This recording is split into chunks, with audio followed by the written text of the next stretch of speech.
Gagawa ako ng kapaki-pakinabang na bagay gamit lamang po yung mga retaso ko. Tara po panoorin niyo yung video na ito and huwag niyo pong kalimutang i-like and share para nang sa ganun ay makapanood po ang lahat. Ayan, naghanda lamang po ako dito ng 12 pieces na kinat ko galing sa retaso na ang sukat ay 11 centimeters by 30 centimeters ang haba at lapad. Ayan, pwede pong magkakaparehas yung kanilang tela, pwede namang pong hindi dahil gamit lamang po ay retaso. Ngayon po ay papasadahan ko yan, i-assemble ko lang po ng ganyan. Ayan, pasadahan nyo lang hanggang sa matapos nyo yung 12 pieces. At kung naiksiyan ka nga po sa Reels video ko, may long form video po nito. Pakiclick po yung watch video dyan sa ibaba ng screen ninyo, madadirect na kayo doon. Or di kaya naman hanapin nyo po sa aking mga video sa account ko. Nang sa gayon ay maunawaan nyo po yung kabuuan ng video. Ayan, thank you so much po sa pagsubaybay. Ayan, pasadahan nyo lang lahat po yan. Sundan nyo lamang po yung proseso na aking gagawin at makikita nyo po yung kalalabasan nito. Ayan.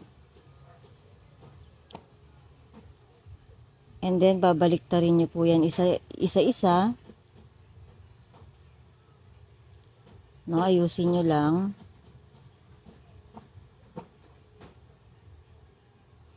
Diba po ay may mga retaso kayong pinagupitan sa inyong mga ginagawang mga damit. Huwag nyo pong itatapon yun, lalo na po kung medyo mahaba pa or malapad pa. No? May pwede tayong gawin dyan at palawakin lamang po natin yung ating kaisipan kung paano natin siya mapapakinabangan. At ito na nga po yun. No? Kahit iba-iba yung klase ng tela na pinagtabasan ko, okay lang yan. Ang gawin nyo na lang po, isalansan nyo ng maayos. Ugnay-ugnayin nyo na lang po yung magkakaparehas. Ayan. Alam ko naman na bivisualize nyo na po kung ano yung aking gagawin. Ayan. Kung ano yung nasa isip nyo, yun na yun po. Ayan. Salansan ko lang siya ng ganyan. And then, kumbaga salitan yung aking salansan. Ayan. Salansan po yung tawag ko sa ganyan, yung style na pag-aayos. Ayan. Pero yung unang patong ko muna ay papasadahan ko para hindi po siya gumalaw. Ayan, medyo alalay lang yung pagpasada nyo kasi magalaw talaga to. Ayusin nyo na lang yung pagkakalagay. Ayan. And then, sunod nyo na nga po yung pag-aayos. Ayan, salitan lang naman yan. Para kayo nagteterentas ng buhok. Ayan. Bilisan ko na lang yung video dito para mabilis. Then, ganun din, papasadahan nyo na siya paikot para hindi na siya maggalawan at nakapix na siya sa tahi. Ayan. And then, magpiprepare po kayo dyan ng bias.